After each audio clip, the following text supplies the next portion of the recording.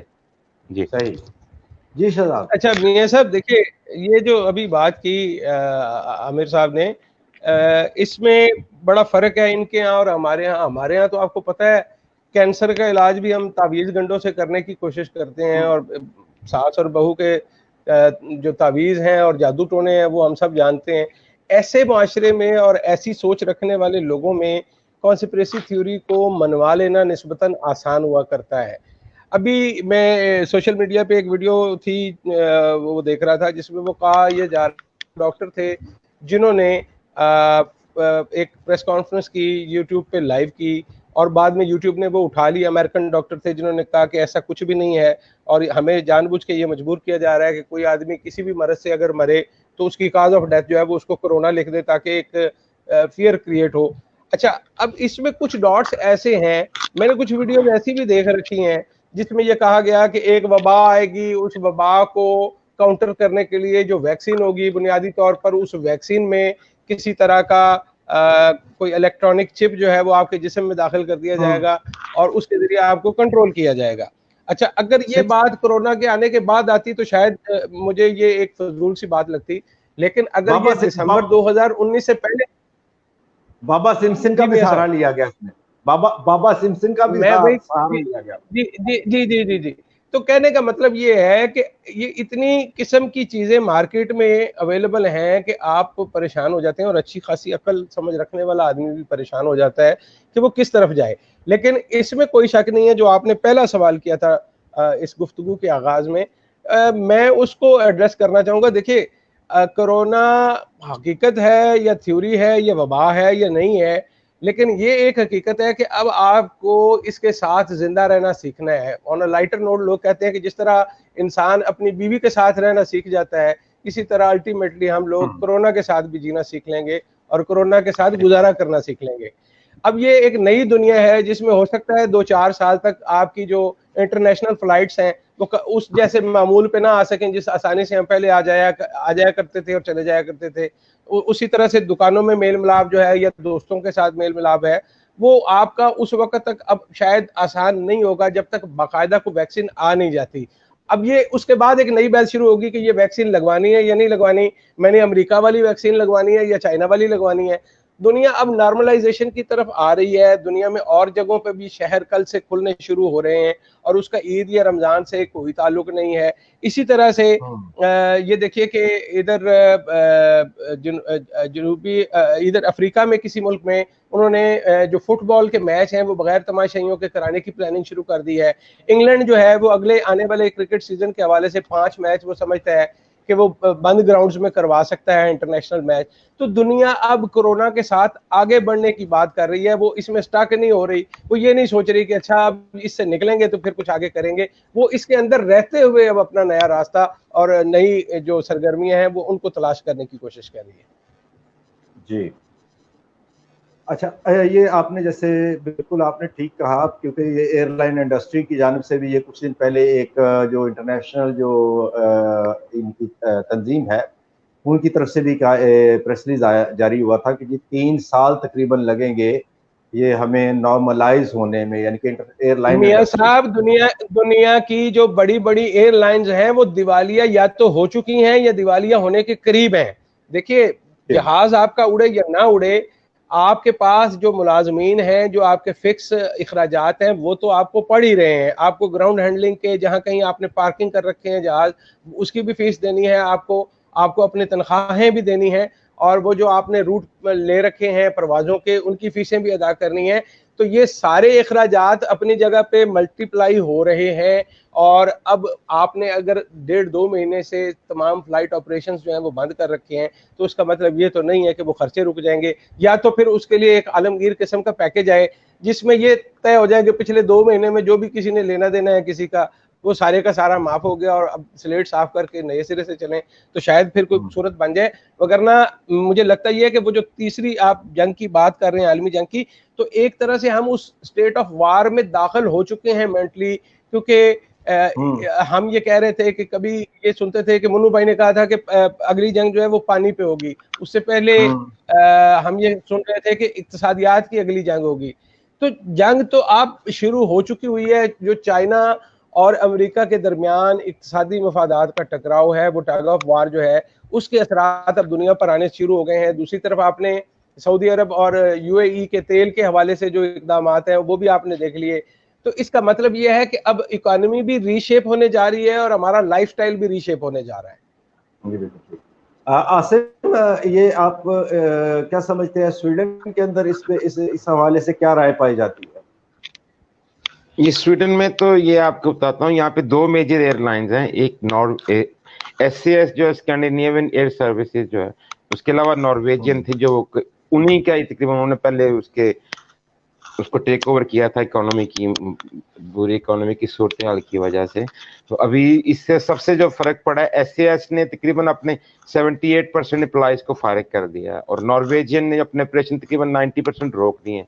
صرف وہی لوگ اب آ جا رہے ہیں, فلائٹس آ رہی ہیں, جو اگر اب اسکینڈینیوین لوگ ہیں دوسرے کسی ملک میں پھنسے ہیں, وہ لوگ الاؤ ہیں اپنے کنٹریز میں آنے کے لیے. تو یہاں پہ ایکسپرٹ کا یہ کہنا ہے کہ تقریباً 2023 تک جو ہے وہ جو ایئر لائن انڈسٹری ہے وہ بری طرح, صرف ایئر لائن انڈسٹری نہیں, کیونکہ یہاں کے جو لوگ ہیں وہ اسپین میں اور اٹلی میں اور گریس میں اور دوسرے کنٹریز میں جاتے ہیں. تو وہ گورنمنٹ کا یہ کہنا ہے کہ ابھی تک 2 اکتوبر 2020 تک کوئی فلائٹ جو ہے وہ اویلیبل نہیں ہے. ابھی جو ایئر لائن جو ہے, اب اگر ان کی ویب سائٹ پہ جا کے چیک کریں تو ان کی شیڈول فلائٹ اکتوبر سے پہلے کسی کی بھی نہیں ہے. کیونکہ یہ لوگ جو ہیں یورپین لوگ جو اسپیشلی جو ہیں جرمن اور اسکینڈینیوین, یہ ہر سال میں اگست میں جب ان کو گرمی کی چھٹیاں ہوتی ہیں تو یہ لوگ یورپ میں یا کسی ایسے گرم کنٹریز میں جاتے ہیں اپنی چھٹیاں منانے کے لیے.